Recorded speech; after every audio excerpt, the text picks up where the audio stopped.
Di ko naman akala. Narito tayo ngayon upang matunghayan ang napakainit, nagbabaga at talaga namang usap-usapan at maraming pinakainaabangan na issue ni Ate Erica. Sa pagpapatuloy ng ating istorya ay nalaman nga na kaya palang malis si Ate Erica sa Kalingap. Ito ay dahil gusto na nilang magdirekta sa mga sponsors at ayaw na nilang padaanin ng pera sa mga Kalingap na nagpasikat kay Ate Erica. Hanggang ngayon, si Sheila May po. Siya po ang nagbabudget ng gastusin sa bahay kasi po yung nanay naman po niya, talo-talon po niyan. Okay. Parang nagbaliktad po ang mundo. Yung nanay naging anak, yung anak ang naging ina. Pero Hindi naman baga po sa... Hindi na iba-vlog ng Kalingap yan. Wala na. So, Nag-ano sila ay, kumbaga sa ano kumbaga sa ano, yung nagdirekta sa sponsor. Bawal sa Kalingap yun, na magdirect sa sponsor. Paano kung ayawan siya ni John paano na? Kung halimbawa ay ayawan na siya. Yun po ang di ko alam Nagalit po. na. Kasi nito nga pong naglipat si po sila, wala na po kaming balita. Kasi wala na ditong Erica na po. Wala na po kami pakialam sa kanila. Ayaw na din po ni Papa. Hindi na pa sa Erica dito? Sila May? O, di na po. Ilang buwan na? Tagal na po, mag-ano na. Ang December pa, ilang buwan na?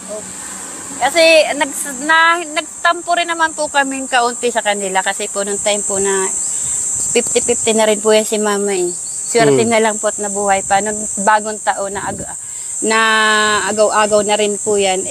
Nagtampo rin po ako sa kanila kasi nakuha pa po nila kasing maghanda. Nung bagong taon magpakasaya. Sa halip na kami nasa ospital. Nung time na yun. Talagang Hindi naman baga po sa Kuya Bal, grabe, nasabon mo ako dun na naiingit.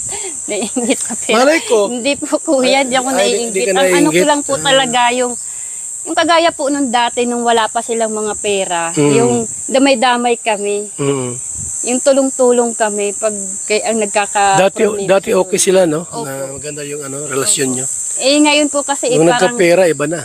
opo, yun po yung isinasama ko lang din po ng loob sa kanila. Dapat di sila nagbago. Kung sakali mang iniwan ang Kalingap, sana hindi ka iniwan. Iniwan kayo Hindi naman po kami kayo nag-aano sa iniwang kami. Yun na nga po kuya, yung pinapalabas ng mga ilaber na kami daw po ay natatakot na iniwan kami nila Erica dahil nawalan daw po kami ng sustento. Pinapaliwanag ko po sa inyo ilaber, hindi singkunduling, hindi yan si Erica sa aming nagpalamon. Wala kaming natatanggap dyan na sustento, sinasabi ninyo. Sa akin lang, halimbawa, talagang desididong umalis sa Kalingap. Nilinaw nga dito ng tita ni Ate Erica at ni Sheila May na hindi totoo na nagbibigay pa ng sustento si Ate Erica sa kanyang dating pamilya na talaga naman nag-alaga sa kanila simula ng bata sila. Wala daw itong katotohanan at gusto lang daw nila na mapabango ang pangalan ni Ate Erica. Bago. Kung sakali mang iniwan ang Kalingap, sana hindi ka iniwan. Iniwan kayo Hindi naman po kami kayo nag-aano sa iniwang kami. Yun na nga po kuya, yung pinapalabas ng mga ilaber na kami daw po ay natatakot na iniwan kami nila Erica dahil nawalan daw po kami ng sustento. Pinapaliwanag ko po sa inyo ilaber, hindi singkunduling, hindi yan si Erica sa aming nagpalamon. Wala kaming natatanggap dyan na sustento, sinasabi ninyo. Sa akin lang, halimbawa, talagang desididong umalis sa Kalingap, sana isinama kayo sa pag-alis para matulungan kayo. Hindi ko na Sabi rin nga po daw, buwan-buwan binibigyan. yan nga po yung masakit.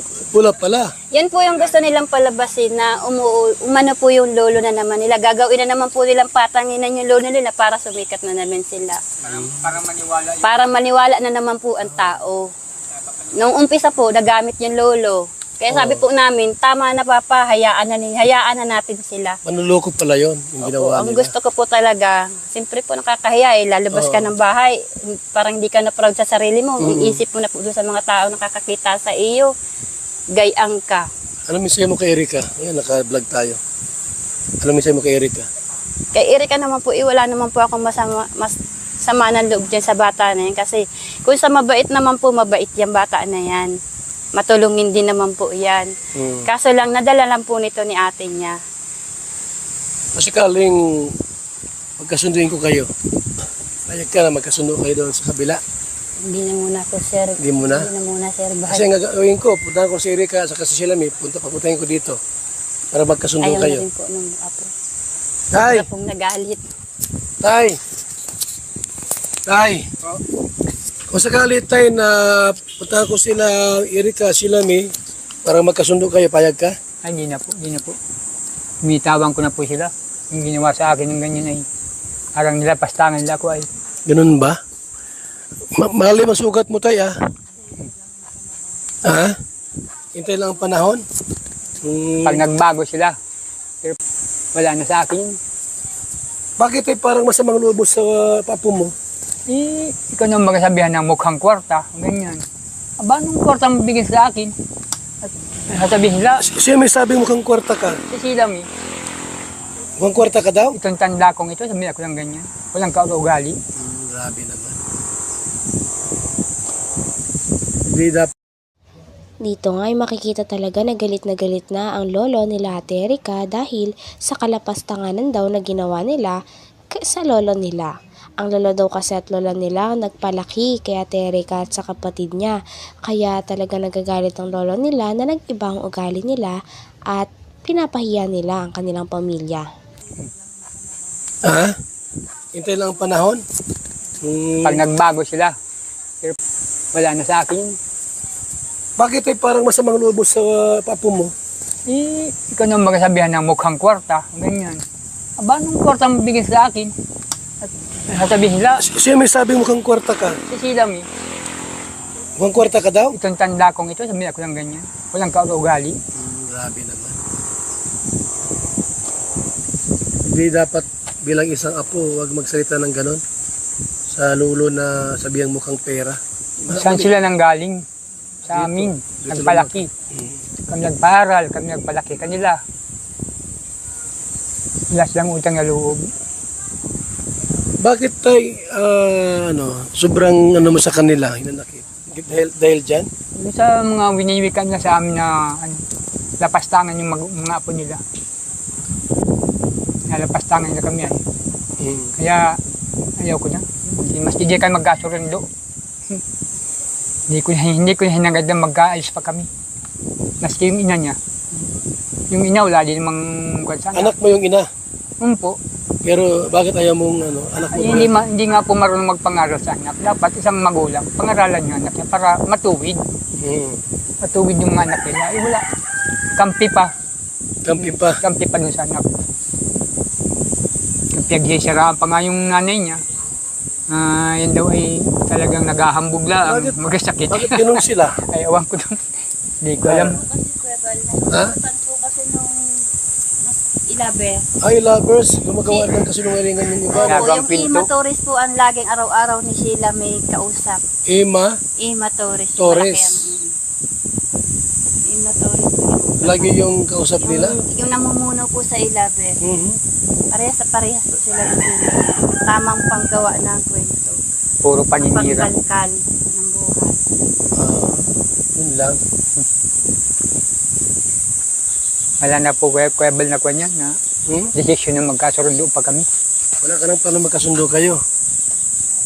Ano kung pirahin ka sa bahay na ng bago? Ay, dito lang ako sa butukan. Hindi na mag-filter sa gayong mga klaseng tao.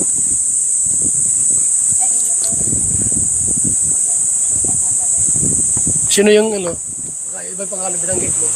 Yung mga pala po yung suicide mo. Sino? Malaki ang bibig. At pangalan baka nagkamali ka ng ano. Check, ano muna kung sino yan. At, para ma-check natin yung mga grupo. Hanggang dito na lamang muna ang ating napakainit, nagbabaga at talaga namang pinakausap-usapan na issue ni Ate Erica. Maraming salamat sa inyong panonood. Hanggang sa muli. Bye!